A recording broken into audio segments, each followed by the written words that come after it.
It's 9:19 in the Vanilla Dome, and you're listening to Night Call.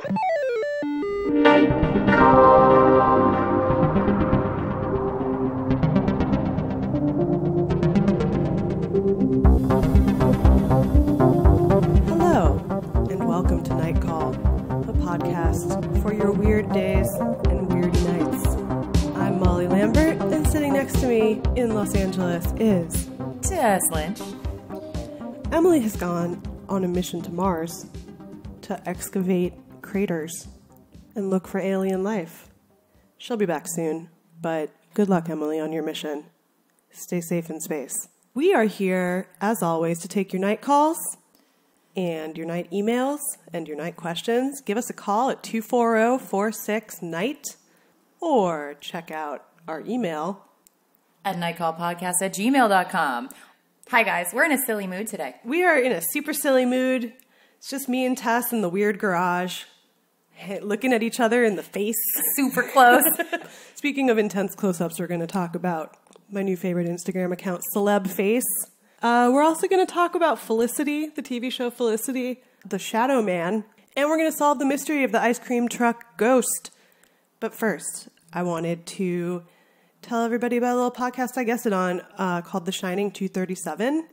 That is really awesome. It is my friend Susan's podcast. Each episode is about The Shining. In 2-minute and 37-second segments of The Shining are analyzed. Well, the reason being, for people who aren't familiar with the Shining fandom, is that room 237 was the bad room. Yeah, it's the scary room. The scary room. But also it's part of a trend in podcasting that I didn't know about, which is that there are a lot of podcasts that do movies where each episode takes a minute of a movie at a time.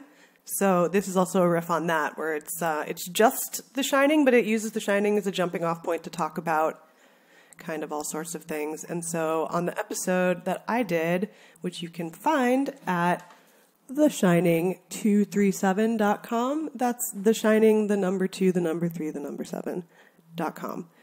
We did an episode that was a lot about Shelley Duvall, because that was what was in the clip that I watched, was a scene between Shelley Duvall and Jack Nicholson where they are having an argument. This is one of the ones that just feels like listening to like someone's parents argue, where it's just very stressful, and then they cut to Danny, and Danny's like, bleeding out the face and like shaking and thinking about the blood elevator, and they're playing a lot of good Wendy Carlos music, and it's very intense. But yeah, we also just talked about Shelley Duvall a lot and how much we love Shelley Duvall and just all of her great work in Altman movies and on Fairy Tale Theater, which was a weird anthology show that she produced. That was a children's TV show that totally I watched some of, and it took me to the weirdest part of my brain. When was that on? It was 80s, and it was like Everybody Cool. It was in these, you got to watch it. It's like these weird fairy tale adaptations. The first one is The Frog Prince, and it stars like Terry Garr, Robin Williams, Van Dyke Parks. Damn, that's awesome. Yeah, they all seem really fun to have made, but they're also super weird. But they were actually the first original show that was ever on HBO, or one of them. They were one of the first original cable shows. Oh, wow. Yes, I was saying, like Shelley Duvall. Perhaps an underrated pioneer. Definitely an underrated pioneer. Yeah. And that wasn't the Christopher Walken Puss in Boots, was it? Or was that a standalone? I believe that is part of it, yes. Oh, then I've seen that like 4 times because that is a masterpiece. Like it holds up. It's better now than it ever was. That's what I was saying. I was saying they're weird and they don't like condescend to children. They're just like this, they really make an impression on you as a kid. And then I was watching them again and I was like, still weird. Still got it. Still got that weird, The Shining energy of just taking you to like the innermost corners of your mind. Where you're like, ooh, there's some spider webs in these corners because they are weird.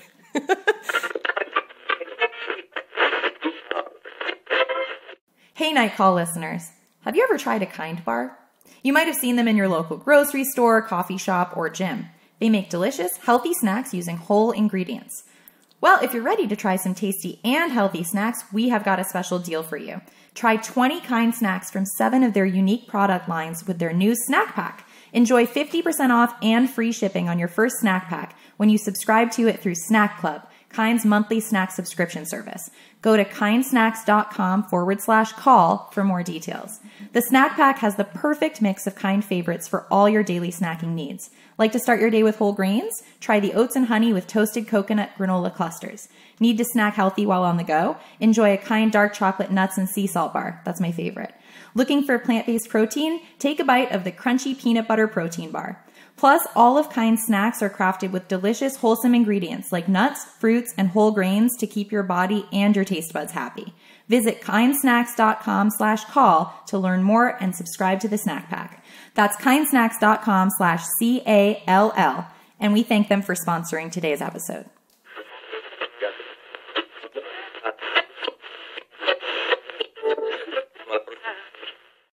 Speaking of spiders. Oh, yeah. So a long, long time ago, we were discussing the bees. Oh, no, not the bees! Not the bees! Ah! When we were first coming up with ideas for what to talk about on this podcast and we were brainstorming, for some reason Tess was like, I've got an idea for a segment. It's called The Bees Are Back in Town. So this was almost an entire year ago. Almost a year ago, we started getting the gang back together. Yep. So if you're not familiar with where the bees were before they came back to town, let me just tell you that for a while, the bees were suffering from a mysterious disease, and honeybees were disappearing, and I guess it was called colony collapse. And I love bees. I'm a bug friend, a friend of all bugs, and yeah, this is a reoccurring segment. I know we've talked about bugs before, and we will again forever. So this is Insect Corner, aka the bug bag. Bug bag. But I got very interested in what was happening to the bees because there was a colony. I guess they just follow the queen. If the queen gets like confused and goes to a bad place, like a bad neighborhood or whatever, everyone's just following her anyway. So there were a bunch of bees that followed a queen to the pavement outside of my kids' preschool, and they were just like on the ground like a swarm of bees, and everybody was pretty divided as to what the approach should be to deal with the bees, but eventually a bee saving company was called and they relocated. It was a pretty crazy scene. Like it was a ton of bees. But then I was Googling the bees, and bees are obviously very important. And if you've seen Bee Movie, you might also understand. Wait, have you seen Bee Movie? I've seen Bee Movie like 50 times. What? Have you never seen Bee Movie? No, but I've made a lot of jokes about it. Okay, so Bee Movie, you know, a lot of times when people get really into being fans of a movie that's like on its face, maybe you might call it a bad movie, I think that the obsession with it is a little overrated. Not the case with Bee Movie. Not the case at all. There's just so many weird choices and decisions that were made in the making of that movie. There's the quote at the beginning about how bees are like too fat to fly, and it's like goes against nature. Some people can quote this quote, but I cannot. Is this a movie your kids like, or do you like Bee Movie? So I came to find out about this movie after everybody else, as is my custom, and my kids tend to watch things into the ground. So I got up Netflix and I was like, we're watching something you've never seen and you're gonna love it. And I was like, what's this? This looks like a fun movie. And I turned it on, and usually I just kind of like, you know, sit in the background and not watch the movie. But this movie's impossible to do that with because it's just like right off the bat, a very strange movie. Also, Renee Zellweger, for some reason, is like she disguises her voice. She plays a human. She falls in love with a bee. She falls in love with a bee? Oh my God, Molly. Where do I begin? Where do you begin? Where do I begin? How about the Ray Liotta branded honey that prompts the hero of Bee Movie to have a lawsuit against humans for like stealing the profits of honey? It's about, and you'd love it because it's about capitalism. Did somebody write this on drugs in like a weekend? Did Jerry Seinfeld write it on drugs in a weekend? Because he wrote Bee Movie. Wait, he did? Yes, Molly. I kind of always thought it was like the bee version of Ants with a Z. No, it's very different than Ants with a Z. Is it in A Bug's Life universe? No. The thing is, I don't even know if it came after. Is it in the came before. Shrekiverse? No, it's not. It is its own self-contained B movie where the bee, Barry Benson, Renee Zellweger, spoilers, Renee Zellweger saves Barry Benson from being killed by her boyfriend, who's like a really douchey guy. Barry Benson is not supposed to talk to humans, but feels as though he needs to repay her act of kindness by like introducing himself to her and then making small talk while he's like sitting on her countertop and she's really freaked out. Wait, how does this resolve? I can't do it. Now I have to make everyone watch B movies. But it's like Beauty and the Bee. I'm like, can their love ever be? Well, the other thing that's interesting is at one point in the movie, so it's Barry Benson has just graduated from school. And at some point during the discussion, because they basically go in the hive and they're assigned their job roles. And he's like, I don't want to be working this job for the rest of my life, like churning out the honey. I don't want to. And there's like a, little like homage to The Graduate where he's like floating in the pool of honey and his parents are talking to him being like, what are you going to do with the rest of your life, Barry? And then he has like a fantasy that involves like an exploding plane. Anyway, but they mention the fact that bees only live for like not long. And so it's so confusing because he's having this relationship with Renee Zellweger and clearly he's just going to die like on their third date or something. But I mean, the courtroom scenes, it's a really strange movie, and it's so strange that it's good just because it's strange. All right, Tess Lynch endorsing B movie. Yes, but anyway, back to real bees.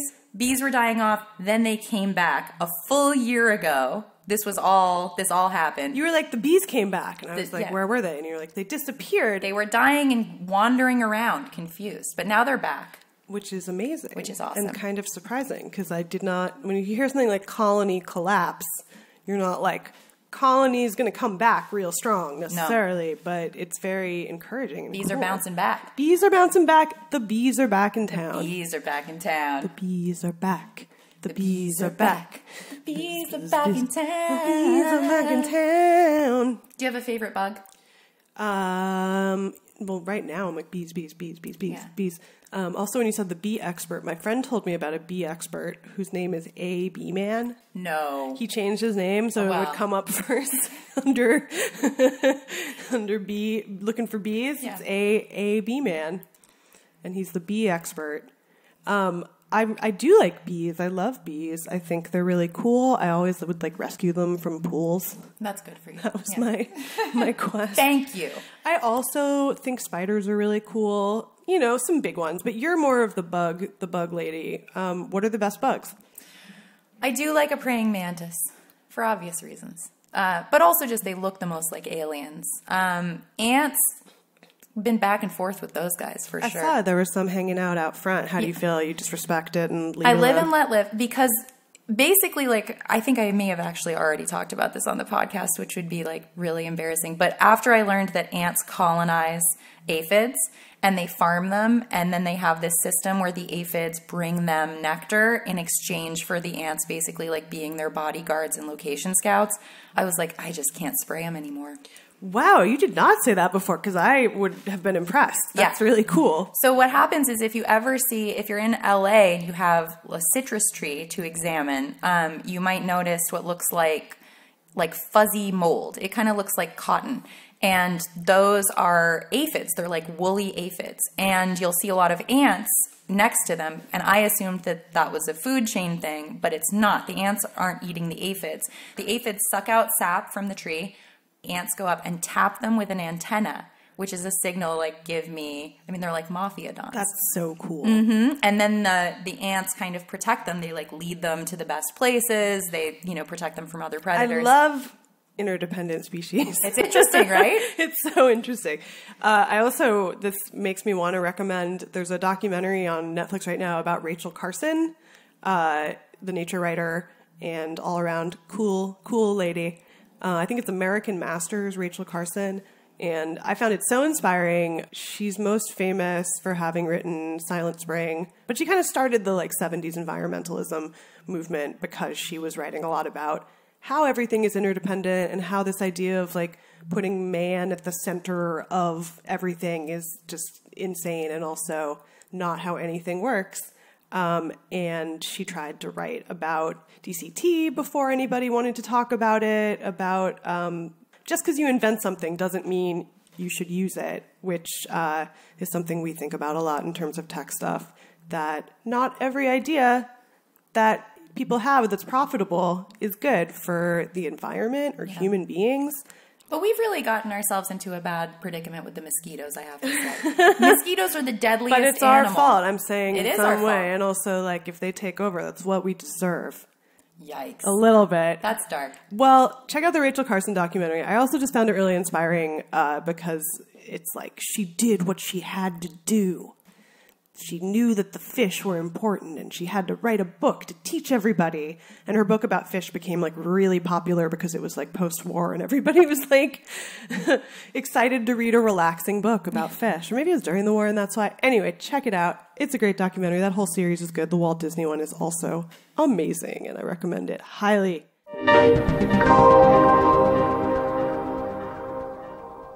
We're going to answer one of Nightcall's great mysteries. The most burning question. The most burning question that we've had. The ice cream truck ghost mystery from our friend Kate. Kate called us with a night call about how she was getting mysterious calls from an ice cream truck that would say hello. Hello. A scary ice cream truck.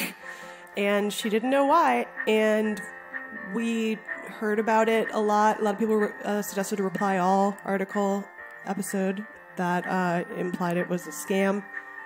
We were waiting to see if we would ever find out. And now we found out! Tess, would you like to do the honors? I would love to. This comes from Kate.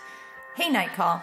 Per your request, I called back and left another message explaining what happened. Here's a backup email in case my call cuts out again. I'm in a rural area. Sometimes service is bad.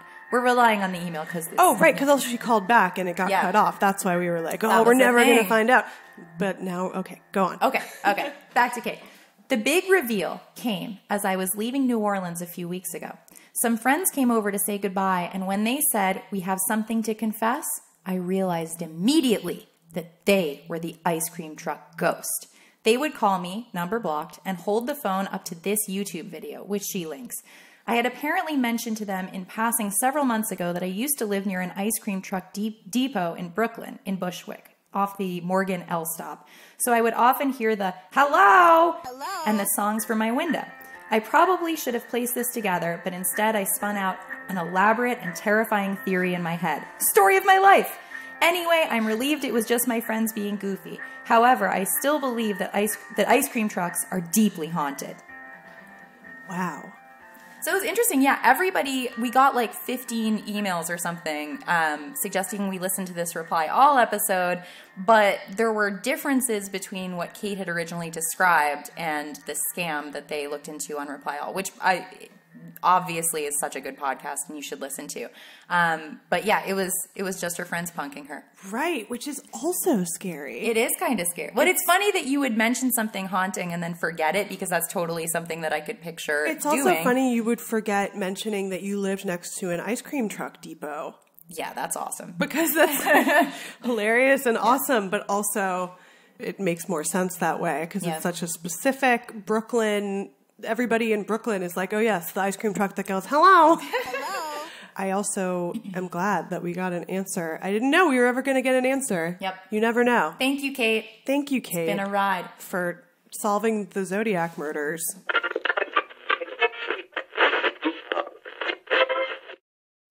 Leggings are so much more than workout clothes. Great leggings are truly a necessity. But that doesn't mean they should cost a fortune. That's why I'm so glad I found Fabletics.com. Fabletics, co-founded by Kate Hudson, is premium activewear at a great value. They make the world's best leggings. That's right, world's best. You get performance, quality, and style for 2 to 3 times less than other activewear brands. Fabletics clothes are designed to move with you through your lightest workouts and your most intense.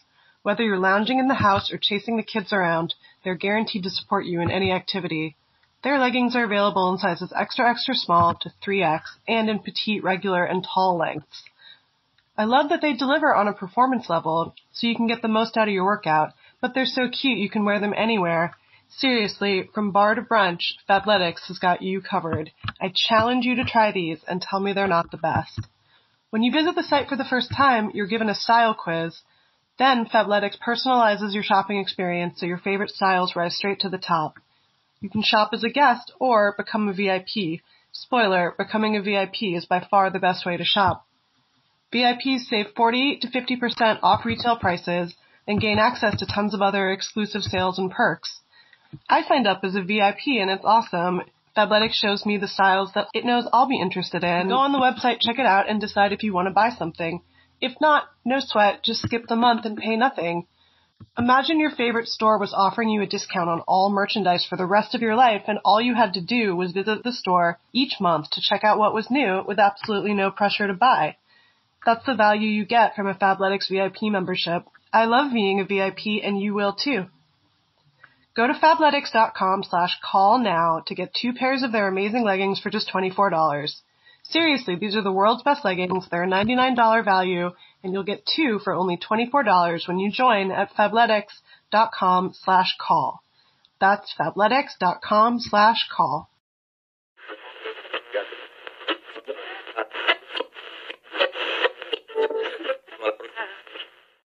Okay, speaking of New York, of the University of New York. Oh, yeah. It's the 20th anniversary of the show Felicity. Everyone's favorite, sometimes sci-fi college dramedy. Wait, when was it sci-fi? In like the last 2 episodes, there was like a time split. They did like alternate worlds of like I do remember if she'd gone with Ben or if she'd picked Noel. Right. Let's just start off with the heavy hitters, Ben or Noel. Oh, in the end, I was a Noel girl. What? I know, but that was the thing is that eventually Ben was a hot douchebag. He was like the blonde Jordan Catalano a little bit. But Noel was a little bit of a Brian Krakow. He was totally a Brian Krakow. But I like felt you should date him, but you don't want to. Well, also he was her resident advisor, so there's like he had that kind of like paternalistic thing that I think is kind of gross, but then eventually they kind of moved out of that, and I thought like he just had a little more like pizzazz than Ben in the end. Yeah, Ben was very like he is like Jordan Catalano. Right? Like, he's just like a cipher. Well, he's like, yeah, he's hotter before you know anything about him, and you can just project like how deep you think he might be on him. Right. And then you talk to him and you're like, oh, maybe not so smart. Yeah. Do you think she should have gone to Stanford? I forget even. That was the setup was like... The setup, I just had to look this up before we started. Well, because I was like, how did this start? It was like Felicity was like, it's like porn for college. It's is. like, go to college. It's so fun. And I totally bought into it. And then I did. And it was. Yeah, you left college. I enjoyed college. But it also is just like living in a dorm. Like she had a Wiccan roommate, which I had Wiccan forgotten. Roommate. I mean, the most interesting thing about Felicity in the end was that there was the writer on Felicity who was like, I'm 19 years old and here's my Felicity script. And they're like, you're so great. And she was on all of these lists. And then she was like, actually, I'm 32 and you're very ageist. Who thinks about that story all the time? Oh, who could it be?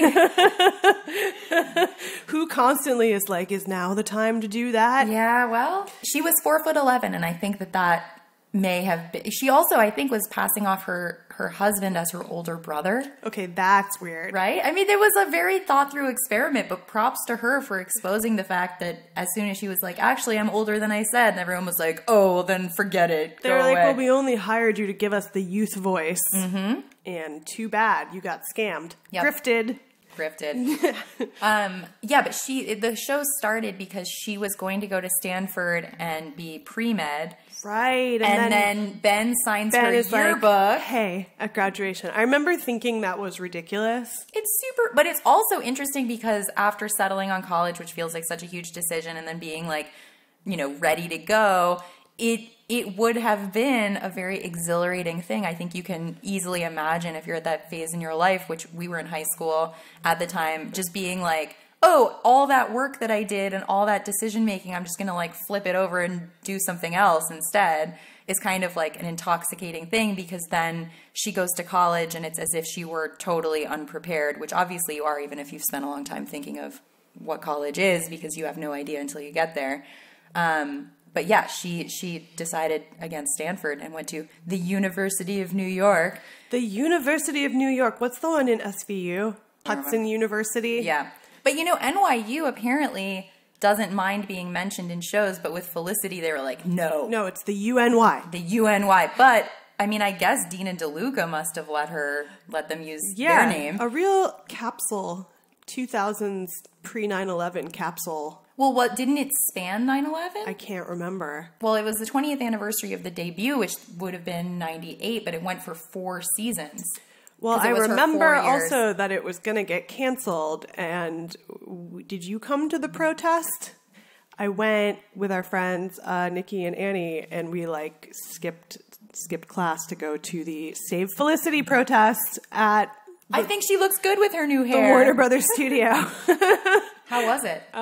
Really sad and funny. But what's odd, so it went through until her graduation, correct? And maybe after even. This has been making me I hadn't thought about the show in a long time. And you were saying, you were like, I don't remember anything about it, but I was like a fervent Oh yeah, and I remember the theme song more than anything. Like la-di-da. Yes, it was. And they changed it at one point. It was a very haunting, it had like the My So-Called Life theme song. It was very like My So-Called Life, but in college. Which feelings. Yeah, feelings. And then she would make the recordings to Janine Garofalo. Mm-hmm. It was just like a fantasy about not having to live at home with your parents anymore, which is like very appealing when you're a teenager. You're like, yes, my life is going to begin. Yeah, I like watching TV shows about New York so much. New York has a really good TV propaganda department because there's so many good shows that take place in New York that make you be like, ooh, that looks fun. But most of my friends who went to college in New York had very mixed feelings about that in the end. Obviously, so when we entered college, that was right before 9/11. Yeah, I think a lot of people who went to college in New York who were freshmen in 2001, there were obviously like a lot of people left because of that. They were like freaked out and left. I think it was like some percentage of the class that year just was like, okay, don't. Well, in a way, having a TV show about college in New York kind of creates the sense of a campus. You're following just the characters who are on campus. You spend a lot of time in the dorm rooms more than you would maybe if you were actually attending college there. I think a lot of people I know who went to NYU, I think in particular, found that it was, maybe they at some point questioned they were like, the idea of a campus. Felicity lied to me. Exactly. Sold you a rotten bill of goods. Going to be in a love triangle. And J.J. Abrams' first show. Yeah. That's also what makes it funny, is to be like, that was J.J. Abrams' entry into the world of entertainment. Do you think J.J. Abrams was shocked that Felicity was like, you can imagine him pitching all these things, and then they're just like, we'll go with that. I just remember because I read the Entertainment Weekly TV preview issue every fall, and that was the buzziest show. Felicity, this show about a girl going to college. Everybody wants it. I have not watched any of The Americans at all, but I hear she's good on it, and seems like everybody turned out well. That's what I saw about the reunion post. Everybody was like, hey, everybody looks hot from this show. Yeah. Here's a little story you might not know about a man who's made of shadow. Oh! Hello, women of the night. This is not exactly a ghost story, but one about an encounter my family had with what I recently learned people call a Shadowman. When I was around 7 years old, I had an experience one night that later I thought I must have dreamt, but didn't. In the middle of the night, my dad, a very low-key, gentle man, burst into the room I shared with my sister and told us to get up and go across the hall to my parents' room and wait there with my mom. He got his handgun out of the lockbox he kept on the top shelf. Then he had us close the door and wait while he checked every room in the house for what he was sure was a man that had broken in. You see, my parents were both asleep when my dad suddenly awoke to find a figure that had the shape of a man, but no distinguishable features, standing over him with a knife, about to plunge it into his chest. He yelled, which woke my mom and sister and I, jumped up and began struggling with the man for the knife. My mom also jumped out of bed and could see my dad struggling with what she said was a figure that looked around the same size as my dad. My dad thought he had a hold of its wrist, but it slipped out of his grip and ran down the hallway towards our living room. That's when he came and got my sister and I. He checked every window and door and every room for the man, but found nothing. My dad has passed away since then, but I recently talked to my mom and sister about that night, now many years ago. My parents talked a lot with each other about the incident over the years and always puzzled about it, and it was one of the few things that ever happened to them that challenged their understanding of reality. I found out recently that many people have similar stories, and some worry that talking and thinking about them attract and feed their power. Oh! That is such a bad reveal for the end of this email. We're not quite done. Sweet dreams. No, she says, I hope they're they're wrong. wrong. So she's not trying to trap us. But yeah, sweet dreams. Thank you for writing, Jennifer. I believe this. That is fascinating. It is. You tell me what you think, and then I'll tell you what I think. It sounds kind of like it was maybe a night terror. That's what I thought, too. Right? With sleep paralysis and stuff. That's what I thought also, immediately. I like to be open to the idea that this experience is accurately reflected. At the same time, night terrors and sleep paralysis, like I could see that, you know, he like springs into action and is like wrestling with a person, and you wonder like, and then maybe that just started, you know, this chain of events with his wife freaking out and believing that he's actually doing it, but doesn't sound like. Have you seen those paintings that like represent night terrors where it's a demon sitting on your chest? You have physical symptoms that are then misinterpreted in your dream. I don't know exactly. I know it's like you feel like you can't move, and it's very scary. Have you ever had a night terror? No, I've had really terrible nightmares, but I've never had a night terror or sleep paralysis. But they're very common in young children. Apparently, like a lot of kids go through periods where they'll have night terrors, and it can appear as dramatic and scary as a seizure. Like your child will just start screaming. Maybe Danny from The Shining was having night terrors. Maybe that's something that The Shining 237 should look into. Yeah, that's like a super, super scary Shadowman story. Yeah, I was thinking it was going to be more about the Hat Man, who's a ghost whose face you can't see. There's a lot of ghosts whose faces you can't see, which seems like the scariest possible thing. The faceless, yeah, the idea of like a faceless person. Yeah, like a person turns around and they have no face, or you're like struggling to make out their face and you like can't quite. It's very scary. Well, why do you think it's so scary? Well, I mean, what's interesting here is obviously the other family member, the mom corroborated the story, and then the kids went with it because you are like, yeah, sure, we're freaked out. Yeah, and they all kind of describe it as just a dark figure. Like a shadow. Like a human shadow, a 3-dimensional shadow. I mean, a psychiatrist might have like a field day being like, well, that could have been your dad's fear of his dark side. And right, because he had wrestling. He had the gun ready to go. So he might be paranoid about somebody getting, that's obviously his fear. Every dad's fear that someone will come and attack your family. Yeah. And in The Shining, it's that it might be you. Yep. But this sounds... I mean, I want to say night terror, but I also feel like... I mean, but that's the interesting thing is he was able to spring out of bed, so it couldn't have been the paralysis. And you would think with a night terror that by the time, he was chasing the man to the living room, that the night terror would have ended by then. Yeah, I mean, I think anything like that does undermine your sense of reality, then that stays with you for a super long time. Because you're like, oh, what if I can't trust my own eyes and experience? Speaking of not being able to trust your own eyes, I got really into this Instagram account called Celeb Face, and I was telling Tess about it yesterday because it is super night call-y, I think. It's very in the uncanny valley. It's run by somebody who's like 20 or something. They posted about how they were a real person the other day. Accounts like this, too, that have a ton of followers, you're like, oh, right, one regular person might still be running this account that just does this for free, presumably, although somebody should pay them to do this because it is a skill. They collect celebrity photos and compare the candid photo to the version that the celebrity posts on their Instagram and then show you what they photoshopped. And it's crazy because a lot of people Photoshop things that you would not ever notice.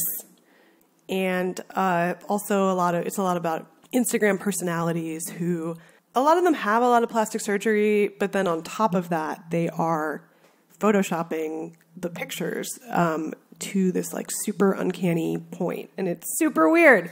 I mean, Molly showed me a bunch of these pictures, and what I found super interesting about it is the arbitrary choices. Because of course, you know, a lot of the choices make sense in terms of the beauty standards that are being pushed of like, you know, waists are kind of nipped in, legs are tanned, all of that kind of stuff. But then there are just really random choices of like the hair. Like, you know, it's if a woman with long hair is like walking down the street, they will like take in her hair to almost like make her hair thinner. Just things that don't make sense, that reveal these insecurities that you would never have thought about in your life. Yeah. Doreen St. Felix was posting yesterday about how everybody has kind of the same plastic surgery face right now. She was like, somebody should profile this. Was that Bella Hadid? Perhaps. Bella Hadid just denied having surgery, although all of these girls have the same face. Yeah. Because they all go to the same doctors, and the face is like this very specific type of nose job that somebody described as looking like a 4-leaf clover. Oh, I see. Yeah. And you see all of these people that are famous and sort of Instagram famous, and a lot of this new crop of models that all have the exact same face. And it is super weird because it makes you question reality. I noticed that with microblading, which I am fascinated by. I didn't know what it was until like a few weeks ago. Oh, I could have talked with you about this month. Did I tell you what I thought it was? Yes. I thought it was like somebody... Well, you say what it is. It's like threading in little tiny hairs to people's eyebrows to make them thicker. It's tattooing your eyebrows with a semi-permanent tattoo that each individual eyebrow hair is tattooed on. Oh. And it creates the look of a very full, very bold brow. And everybody has that. Well, it's much like when you first notice, for instance, when men start dyeing their hair like black. Yeah. When they start going gray and then they start dyeing their hair black and they're not very good at it yet. Like that first time that you notice, you're like, oh, he's dyeing his, because you see on this eyebrow, you're like, I see it, and then you can't unsee it. Mm-hmm. The microblading is the exact same thing where you're like, wow, look at those eyebrows. And then you're like, well, I see them everywhere. And they're all the same eyebrow. They're these like extremely thick eyebrows. But it's creating this new, I mean, it just kind of is like a link between faces. I didn't realize, because I thought it was just makeup, because that also came in to just like do the really thick, like the dip paint, you know, put a lot of product or powder or whatever on the brows to make them really thick. But I didn't realize what microblading was. I thought it was like when like Vanilla Ice like shaved off half his eyebrow. That's what I thought it was. Yeah, that's micro raising. That's what I was like blading. It's like you chop. I don't know. I thought they like took it off and then like were like threading or something. I mean, I should have looked into this more, but I think it's that they use a very small blade to like achieve the look of the hair. It has become so normal, and I'm so naive that when I looked at celeb face and some of these people, when you see the before shots and you're just like, what? And some of them are really young also, which is super freaky because you're like, your face is still changing. Like, who even knows if you'll grow into the nose? Then, like, your new small nose will look weird in comparison to your, like, real adult face. Everybody has lip injections. And everybody photoshops their waist really small, which is, like, a thing you would never notice, except then when you see it in, like, 100 consecutive photographs of, like, Victoria's Secret models, and they all do it. You're just like, this is crazy because, like, things have kind of spiraled out of control a little bit, it feels like. And in a way, I found celeb face, like, comforting because I was like, wow, even these, like, incredibly hot people whose job it is to be hot professionally are so insecure that they Photoshop, like, their elbow smaller. Mm-hmm. Wouldn't it also be sad because you're kind of rewriting your own history? And I think what's really interesting being our age and not having a digital archive of what we looked like, we have, like, printed photos and we can scan them or whatever, but there was no way for your average 20-year-old whatever to, like, do a good photo. We couldn't Facetune ourselves, and we weren't posting so much of ourselves. You had like a spring break photo album that we were looking through that no one will ever see. But it's amazing. It was a disposable camera, and I also had my Canon. Tess is the real spring breakers. She Did some spring break. She went to Florida on spring break in Twice. college, living the Felicity lifestyle. But yeah, your photos are all candids because they were like pre-digital photography. So they were like just whatever you got. And you didn't know how to pose really because, you know, there was no way to like instantly review. Right. I mean, you could later with like digital cameras obviously look and review, but the like selfie was hard to achieve. No, I now find it like, because that's the thing, is like we didn't like learn how to take selfies until we were adults, and it's kind of like charming to me when I look at those spring break photos. Like a lot of them are just like wildly unflattering and funny, and like, you know, catching people with like their weirdest face, because you're just like, gotta capture this moment, and also I'm drunk on spring break in Florida, pictures, and then you just like print them and you're like, oh, like these are funny. Oh, these. That's the thing, is you're just like, even in like candid photos that people post now, they're still like the cutest of the 100 candid photos you took, you know, as opposed to like the one photo you got of that day that everybody looks stupid, but then you see it and you're like, oh, I remember that day. That was fun. It's a way better, well, it's also a better trigger because, yeah, I mean, it's untouched and you weren't thinking about the photo. When I realized this, when I was learning how to take selfies and stuff, and I was like, oh, being like femininity is just pretending like there's a camera on you all the time. And like everyone I've ever known who was good at it is like also good at taking pictures, because you just like are always like as though someone might take a picture and like, you know, posing yourself in that way. And I was like, that is exhausting. Yep. You know, if you're an actor and you're delivering things to camera, it can be really difficult. And one of the ways that sometimes you're taught to loosen up is to pretend that the camera is a person you're in love with. What? It's pretty dark.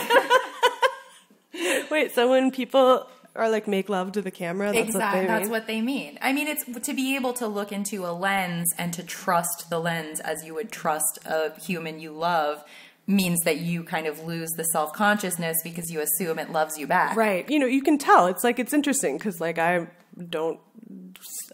have enough of an opinion where I'm like, that's a good model. Like, that's a bad model. Like, that model looks like they're looking at you, and that model looks like they're like dead in the eyes. And that's the difference between a good model and a bad one.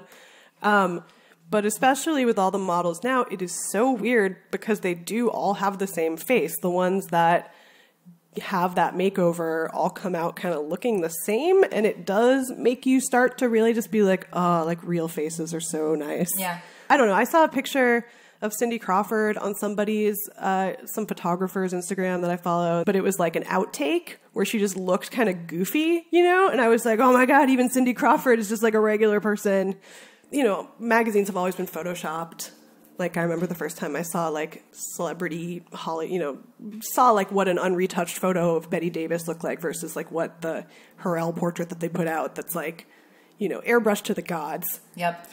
Racked ran a really interesting series of essays a couple weeks ago, and one of them dealt with how, like, Dove and the campaigns that kind of were all about embracing your real beauty and not, you know, they kind of showed some behind the scenes, like, we don't Photoshop, you know, Photoshopping's evil.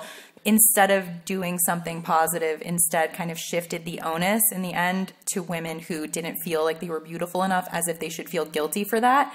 Well, they're also still being like, we're going to make you insecure in some way so you'll buy our thing. The Dove campaign, I think two of them that were called out in the essay on Racked that I read, one of them was the one where a woman had to choose which door to walk through, the like beautiful or average door, to reflect how they felt about themselves, and another one where they, sounds they had their like a portraits Black drawn. Mirror for sure. Yes, it does. And also, you know, as was pointed out, average does not mean hideous. No, that's what they were saying. I saw some of that stuff too, where they were just saying like, then it's like, you're bad if you can't love yourself. Exactly. But then if you think about, I mean, for instance, if you're not able to shop at stores that don't cater to your size, and then are being told that you should be able to wear whatever you want, and it's your fault if you're not confident enough to wear them, and confidence is beauty, but they're not available to you. Yeah. You know, I mean, so it kind of exposes this weird double standard where you're damned if you do. Well, it's just like all the like empowerment feminism, like capitalism is still bullshit. Exactly. It's still like, you need this thing to be happy. You know? The idea that a brand is looking out for your mental health Yeah, is brands don't fucking care. But celeb face also, I was just like, yeah, I was like, oh, like, even the really beautiful people who are professionally beautiful, like nobody thinks they're hot. And if someone like does think they're hot, everyone thinks they're like a psycho, Yep. you know, like you can't win. Nope. So don't play the game. That's what we say. Good pod, Molly. Good pod. Good pod. Hope you enjoyed this tour through the bee-filled, The bee bag. the bee bag filled fields of our mind. So yes, Emily, by the way, is off getting married. So if you would like to call and wish her well and send her Yes. congratulations, please give us a call at 240-46-NIGHT, and we may play some of these and shout out Emily's nuptials for as long as she is gone. She is gone for the wedding and the honeymoon. If you also want to talk about anything else, Yeah, Shadowman, Shadowmen, your love problems, bugs, bees, kind of anything. Felicity, your feelings about Felicity or Dawson's Creek or the whole WB block of the Oh, the 90s. dubs. The dubs. You can email us again at nightcallpodcast@gmail.com. Also, please follow us on social. We are Nightcall Pod on Twitter, Nightcall Podcast on Instagram, Nightcall Podcast on Facebook. The Facebook is a very intimate group right now. Facebook is intimate. Join the Facebook and guess which one of us runs it. They've already guessed. They already know. And again, if you're enjoying the pod, please consider Rating, rating, ranking, reviewing, reviewing, subscribing. giving a call. Rolls off the tongue, doesn't it?